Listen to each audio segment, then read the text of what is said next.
Nandito naman tayo ngayon sa Barangay Labak ng Cuenca para maipakita ko naman sa inyo yung mga ilang butas ng mga tunnel na nandito. At kasama nga natin itong batang ito, no, si Mark. Mark, tawag mo na. Yan. Actually yung tatay niya sana yung kasama natin, no? Kasi sila yung caretaker dito sa lupa nung may-ari, na kung saan ay nagpahatid din sa atin ng mensahe na pwede nating silipin itong tunnel na nandito sa kanilang lupain. So nagpapasalamat tayo kay Ma'am Jovi at nag-reach out siya sa atin para at least makita natin kung anong meron dito sa kanyang lupa. So itong tunnel na to ay nasa paanan ng munting bundok kung tawagin. So ito yung napakaliit na bundok na halos katabi ng Bigain Hill, na kapag ikaw ay nasa bayan ng Cuenca, pagpapunta ka ng Lipa, mapapansin mo itong bundok na ito. Malapit ito sa zigzag ng Cuenca. So ito na yung ating dinadaanan ngayon. At itong bundok na to, yan yung bundok ng Makulot. So yung munting bundok ay nandito sa kanan natin.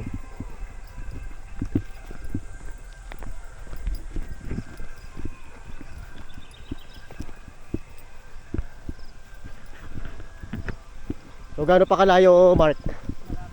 Malapit na. Mga 3 kilometro. Wala naman. Wala naman. So yung Bigain Hill andun. Ayan. So nagkaroon din ng Japanese trenches diyan sa Bigain Hill, o yung tinatawag nung una na San Jose Hill.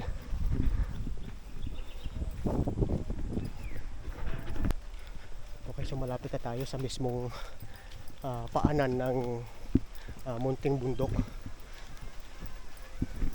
So kalimitan ng mga puno dito, mga buddy, mga puno ng niyog, mga kawayan, may mga pailan-ilan ding mga puno ng lansones. So imagine nyo nung panahon ng hapon, itong lugar na to talagang isang lugar na magandang panirahan, pagtaguan din ng ating mga kababayan. So may kubo dito sa itaas.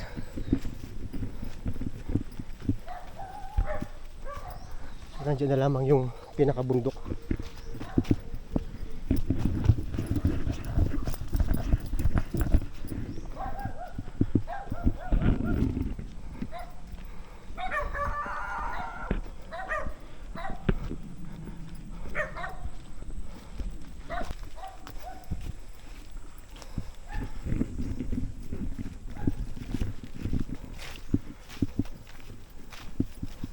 Malapit na tayo. Konti na lang. So ito, umaahon na. Dito? Ay, oo. So ito mga buddy, yung unang butas na nakita natin, na kung saan natabunan na yung bukanan niya. Pero open pa yon kung wala lang itong mga lupa na yan.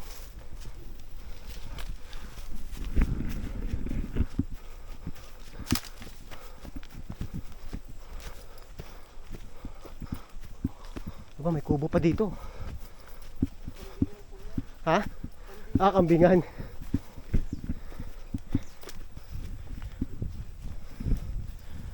Ang lamig dito So ito. Meron dito isang medyo bukas. So tingnan natin mga bada, tingnan natin kung malalim pa itong isang butas na to. Ay, malalim.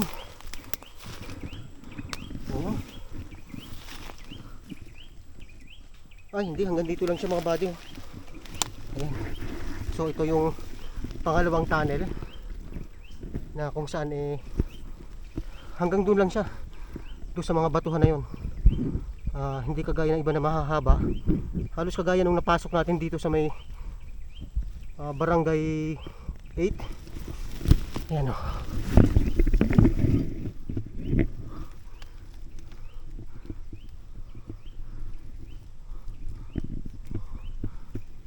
Ayan. Okay. So ito ay nandito sa munting bundok sa paanan niya.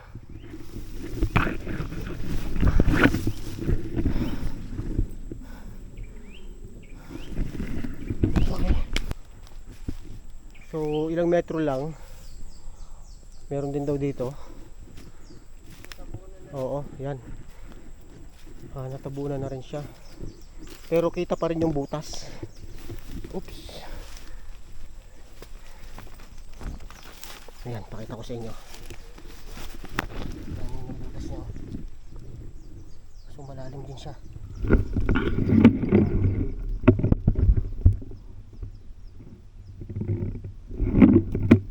Hindi ko lang kung gaano kahaba ito mga buddy.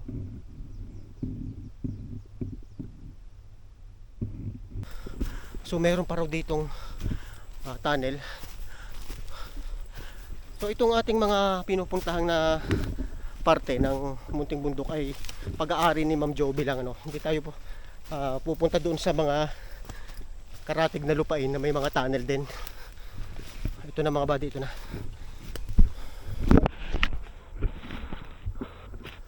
Ayan, ito pala. Ito naman, vertical naman to mga buddy. Oh my god. Vertical siya, oh.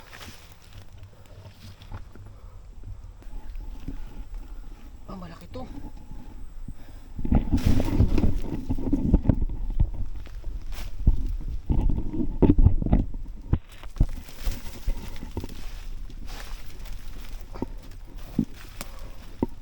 Ay. Tingnan natin mga butas, baka may ahas dito. So dito wala. Mahaba.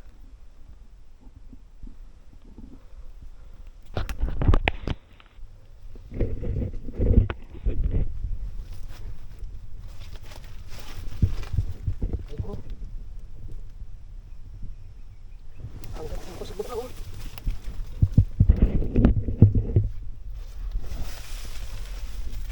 Ayun. So ito yung pinakamahaba mga buddy. Kaso may mga basura na dito. Tapos may nakikita akong bungo. Bungo ng aso ata ito. Ayan, oh. Mahaba siya.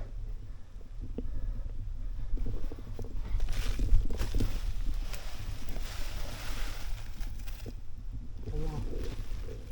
Oh my god.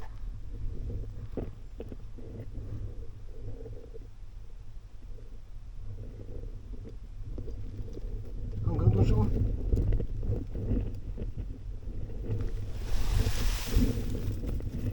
Ayun.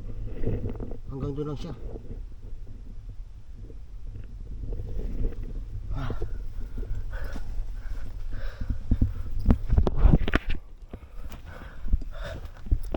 Okay. So yun yung pinaka mahaba na tunnel dito sa munting bundok. Siguro mga nasa 20 meters yung haba niya. Pero nakikita na rin natin yung pinakadulo, eh. So yan yung pang-apat na tunnel na nakita natin. Yung isa sarado na, yung pangalawa hindi siya ganun kahaba, yung pangatlo may sarado na rin, at saka ito yung pang-apat na napasok natin. Hanggang dito lang naman tayo kasi kita ko medyo delikado yung parting yun. Hindi natin alam, baka mamaya may hukay pa na natabunan lang, baka dumire-diretso tayo pababa. So yan, kita mo yung pinaghukayan na yan. Ito kakaibang tunnel na ito mga buddy, kasi nga nasa paanan ng bundok, naghukay muna sila ng isang diretso dito. After mga 4 meters saka sila nagbutas horizontal naman. Yun, Okay? So yan lang pang buddy. At nagpapasalamat tayo kay Ma'am Joby na natagpuan natin itong tunnel na to. So itong tunnel dito, yung last na ating pinasok sa may bukana. Kaya hindi na rin ako nag-attempt mga buddy na dumire-diretso kasi nabanggit ko nga na medyo sa assessment ko ay delikado yung tunnel. Tapos may mga basura siya doon sa mga doon sa medyo paloob. Baka ngayon, syempre mga treasure hunter kung napagawi dito ay naghukay na doon sa mismong bukana, baka may hukay sila na pa-vertical na diyan at natabunan lang ng konting lupa. So hindi naman sa tayo nangangamba na o takot tayo. Siyempre ina-assess din natin yan, no? Hindi naman tayo basta pasok lang ng pasok or sugod lang tayo ng sugod sa isang bagay. Kailangan obserbahan mo rin munang mabuti bago tayo pumasok sa ganyan. At saka isa pa, si lang ang kasama natin, si Mark lang. So wala rin tayong gamit, wala tayong tali. Okay lang sana kung may tali tayo na pwedeng itali sa puno habang ako'y pumapasok.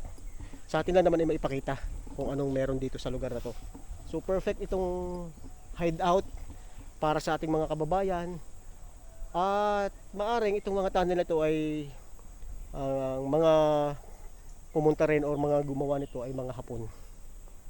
Dahil nga sa munting bundok na ito ay marami ding mga meron ding detachment sila. Okay, so yun lang. At least napasok na natin.